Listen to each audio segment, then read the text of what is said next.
You want XLM and XRP to moon this year? We need this one thing to happen, and we need some help from our friends. I'm going to talk to you about those friends and what they can do to help us out. We're also going to talk about Kraken in the SEC, and I'm going to be honest with you. No matter what happens from the SEC side, no matter what happens from the Kraken side, no matter what happens from the Ripple side, the Coinbase side, we all know one thing is going to happen. It's going to end up going to the Supreme Court. We just got to hold on until we get there.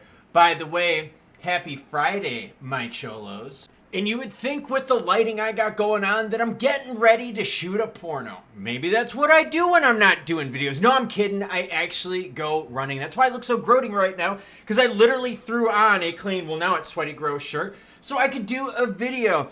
Eric says it's all a nothing burger, just like YouTubers. Dude, seriously, a lot of YouTubers out there telling you, oh, grown men will cry, melting faces. Nuh-uh. You want to know how we're going to moon? We're going to need help from our friends, and yes, we're going to have to get a lot of help. George says, reliable channel that also tells the truth that hurts. Yep, that's me. Yes, Ton is doing very well. XRP, no matter what the news has, the price will not rise to great heights. This is because of the uncertainty that the SEC creates with Gary the Clown. That's true as well. What's holding XRP back? A lot of it has to do with the SEC, and well, we're going to talk about that in today's video. The heat map. All right, you ready? It's fucking Friday. Let's have some fun. Bitcoin sitting at 60,989, ETH 2912, BNB close to touching 600. I'm not touching myself because I need to shower. Ton coin looking juicy. Has to do with venture capital money getting in. I'm going to link that at the end because I'm going to show you what happens when rates go down and venture capital money turns up. XRP 50.2, XLM 10.6. Both of those can get some major movement if something happens. We'll get into it. But first, the third largest U.S. bank discloses spot BTF exposure. That's Wells Fargo. I cannot personally stand Wells Fargo. They get fined left and right for all the shady shit they did. In fact, for those of you that did not know this, do you know that Wells Fargo got in trouble for creating a whole bunch of fake accounts without people's permission? Yeah, seriously, in order to make their numbers, they were just like making new accounts for people so that their numbers look better.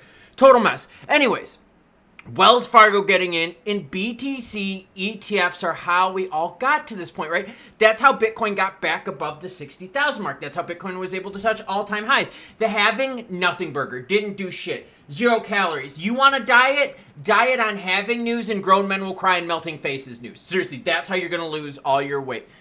The thing though with Wells Fargo is this, okay? I don't mind them getting into the BTC ETF, but wouldn't it be nice if they got into native token as well? All right, crypto clash. Kraken challenges the SEC's definition of securities. Look, this is the truth here in the United States. Our court system sucks balls. How much balls does it suck? Well, it sucks balls. That's 3 balls. That's a lot of balls. It'd be 6 balls because I don't think you get solo balls. They come in pairs normally, okay? Now, the problem we got, though, is the SEC is using securities laws from 1933 and 1934 and applying it to tech now, which is almost 100 years old. It's 90, okay? And the problem we got is some of these cryptos out here function very differently than others. I would like to say that PayPay functions differently than a utility token like XLM. I would also like to say that XLM, a utility token, functions very differently than Bitcoin as a store of value, or even ETH as a store of value. So seriously, we need new regs and it's all going to go to the Supreme Court. But listen what Kraken has to say here about the SEC. And this is going to tell you why now, honestly, we just have to weather the storm and hopefully get Gary the fuck out of here. The filing emphasizes a critical flaw in the SEC's approach, accusing the regulatory body of conflating primary offerings conducted outside of Kraken with secondary crypto market transactions on the platform. Kraken's attorneys contend that the SEC's approach ignores the distinct legal treatment required for primary and secondary market transactions under the Securities Act of 1933 and the Securities Exchange Act of 1934. Kraken states, the transactions alleged to have occurred on Kraken are blind bid-ask secondary market sales of digital assets, unaccompanied by any contractual terms or other obligations that may have existed in the initial offering. This, they argue, could improperly extend the SEC's regulatory reach to virtually any digital asset, investment concept, or ecosystem. Basically, what Kraken is saying is, look, all right, what happens in the secondary market has nothing to do with the primary market. So you can't go over the secondary using rules that you're applying for the primary. There's no investment contracts. All right. Enough of that. Enough of the SEC, right? That probably ruined your Friday. But hopefully you're going out tonight and having some fun, right? A little night out on the town. Maybe a night out with the missus. Ladies, the 7.8% of you watching. Get your dude to take you out somewhere nice. You know how you always want an excuse to like wear something nice? To get dressed up? Well, tell that guy of yours, you'll put a smile on his face if he takes you somewhere where you can dress up. All right, let's talk about what we need. All right. Okay, look at this chick. You see her holding out? She's talking about how big. No, she's not. But look at this chick, okay? Look at this dude. Look at this chick. Look at this dude. They are both Fed El Presidentes. You got Bowman here, and you got Bostic. Listen to now the taglines of these two articles. Bowman sees Fed on hold with no 2024 cuts. That's this lady. Bostic, the Fed is likely to cut interest rates this year as the economy slows. That's this guy.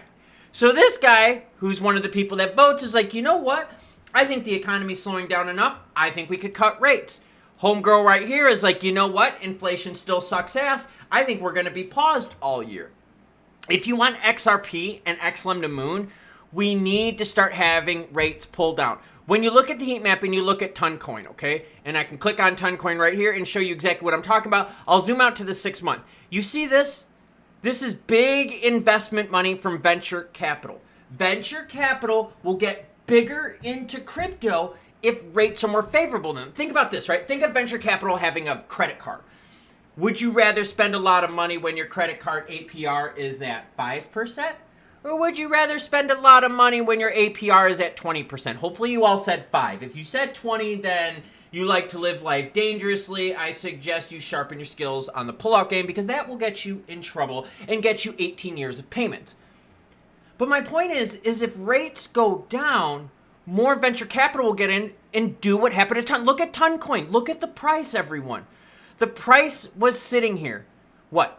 $2, $2.25, and now is at 6. That's a 3x in a month and a half. Venture capital firms got involved, a little bit of partnership with a little bit of, juicy goodness. You know what I'm talking about? I've already done the stories. I'm not going to tell you, but again, the thing is XRP and XLM need that. Now, how likely are we going to get a rate cut in June? No. 96.5% chance that we're going to pause. What about July's contract? 74.6% chance that we're going to pause. September's contract. Okay, we have some hope that in September would be our first chance. You go to November after the election, right? I would think it would happen before the election. Okay, my point here is that when we look at the numbers, you still got some Fed presidents that are like, yo, we're going to pause, and some that are saying we're going to cut. Both this gentleman and this lady right here vote on these rate cuts, hikes, or pauses.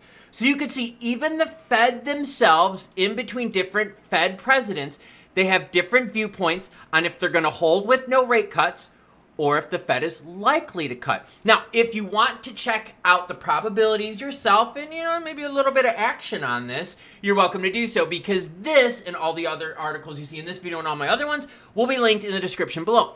Now, let's swing on over XRP, XLM price action. I want to share with you like a big zoomed out approach of the market, okay?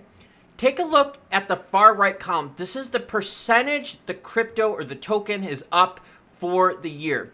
Bitcoin is up 43% for the year. Now, mind you, this is all through the ETF action. This is through halving. This is through some regulatory stuff. So this is encompassing a good chunk of time and a good chunk of news. ETH up 27%, BNB, I've been talking about it in the videos, up 87%. Sol up 45%. Now look at XRP, down 18%. Look at Cardano, down 24%. So of the top 10, you really only got 2 that are down, XRP and Cardano. You start scrolling down even more and you're like, all right, where's Stellar on here? 35th place, down 17%. So now, some of the action in the market is going up. In fact, the majority of the market is going up. But if you want the floor to come up, even the laggards in performance, the Polygons, the Links, the Dots, the Cardanos, the XRPs, and so forth, you're going to need money to become cheaper so that more things can happen like Toncoin. Now, in fact, let's look at Toncoin. There it is in 8th place, right behind XRP in terms of market cap. Toncoin, 23.3 billion. XRP at 27.7 billion. Toncoin is catching up to XRP, and it has to do with venture capital money, firms like Pantera getting involved. In fact, I did a story earlier today that Pantera said that their investment in Toncoin was their biggest ever. You know what's messed up about that? Pantera just bought over $250 million worth of FTX assets. So if they invested even more in Toncoin than they did in FTX, that means they got some big bags. And if you want, right, the laggards, if you want the floor of the market and everything else to come up, you're going to have to get the votes from people like Mr. Bostic as well as Mrs. Bowman. You see that? That's right, 52.4 miles for the week, and I'm not even done. I still got to lift later today, and I got to run one more time to do my heat acclimation training. Be close to 60 miles for the week. Run, Klaus, run. Now, we all want the crypto markets to run, and honestly, the main way we're going to see that happen is either BTC pulling up the entire market like we saw with the ETF news, or money is going to become cheaper for investment purposes, and venture capital firms are going to start getting into crypto. You know, the news about tokenization with Stellar, tokenization with this and that, XRP moving money, it's not doing anything for the price, is it? I mean, seriously, look at it. Look at what Toncoin has done. Look at what Dogwif Hat has done. Look at what BNB, they've all moved. They've all moved using different instruments. And we want our laggards to move as well. And for the laggards to move, you need the entire floor of the market to come up. And the only way that can happen is if cheaper money flows in. And the only way we're going to get cheaper money is when the Bostics, the Bowmans, and, you know, El Presidente, head chief big guy, right, Jerome Powell, are like, you know what, we could start cutting rates. And that's what this really comes down to. And it's not just the United States. This is across the globe as well. UK is running into similar situations where people are like, yo, when are you going to cut rates? You're killing us with housing and costs for interest. Eurozone, Russia's crazy on rates. I mean, rates are high everywhere, which means investing in stuff that's risky like crypto is expensive and risky. And those two things don't play well in the pool. It's one thing if you want to play in the risky pool with cheap money. That's okay then, right? Shit, it's even better if you want to play in that pool with someone else's money. But when money is expensive and you're playing in a risky pool, that doesn't work out. It needs to look like this. Risky pool, cheap money, or not risky pool, expensive money.